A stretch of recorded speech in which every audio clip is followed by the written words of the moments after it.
Amina, I don't even know how to begin this after all these years. I wrote and tore so many letters before this one because no words felt right.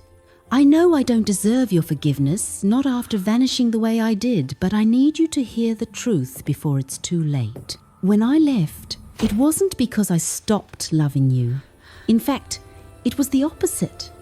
I loved you so much that I couldn't bear to let you see what I had become. I was sick then and scared. The doctor said I might not make it, and I thought disappearing would spare you pain. But it only created a deeper wound, one I've carried every day since. I tried to heal, and by God's mercy, I did. But when I wanted to come back, things were no longer as they were. There were people I trusted who made sure you never got my messages. I was told you had moved on, that you wanted nothing to do with me. I believed them. That was my mistake. But Amina, that's not all. There's something you never knew. The land I left behind, the one near the old riverbank, it was never sold. I kept it in your name. What you build on it, or whether you ever step foot there, is up to you. But if you go there, you'll find something waiting. Something I left behind long ago, not money, not gold, but the truth about everything that happened. If your heart can still carry me in prayer, do that for me. If not, I understand. I'll always be grateful for the years you gave me, and even more for the faith you never lost. Always, Daniel. The letter lay open on the table, its ink slightly blurred where her tears had fallen. She'd read it 3 times, maybe 4, every word sinking deeper, pulling old memories from where she had buried them. Amina leaned back in her chair, her eyes staring through the window but seeing nothing, only voices from the past. His laughter, his promises, the day he left. Her fingers gripped the edge of the letter. The land by the river. Her voice was barely a whisper. That place where they used to walk after church, where they dreamed of building a home someday. For years, she had avoided it, unable to face what it reminded her of. But now, those words, "You'll find something waiting," echoed louder than the rain outside. She rose slowly, folded the letter with care, and pressed it against her chest. If this is what closure looks like, Lord, then let me find it, she murmured. Scene fades next morning. Golden sunlight filters through leaves, birds chirping faintly.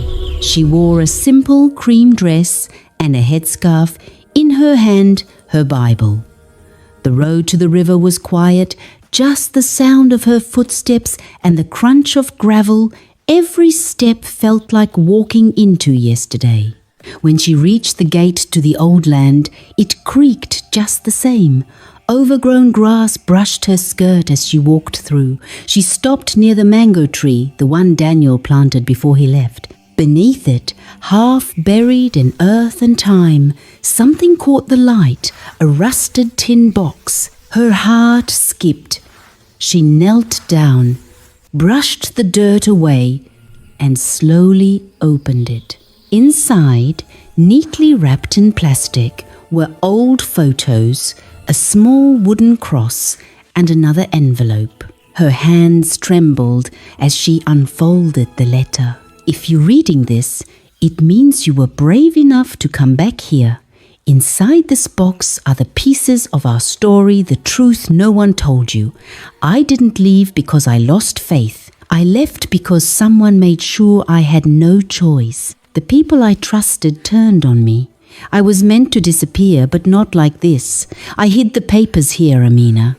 They'll tell you everything about the lies, about the signatures, about the betrayal.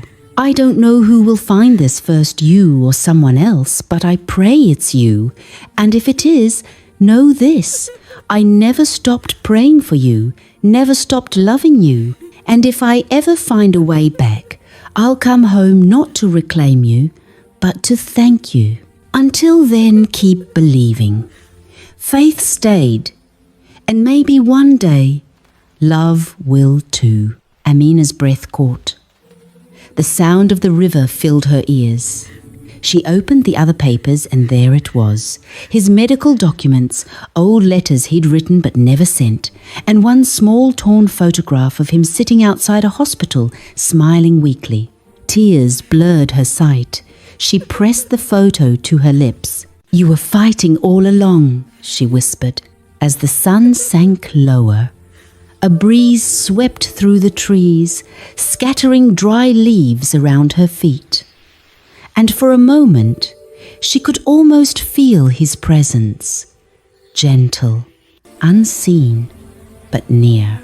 She stood there long after the sky turned orange, her dress swaying in the wind, the letter in her hands, the ache in her heart slowly shifting, no longer pain, but peace.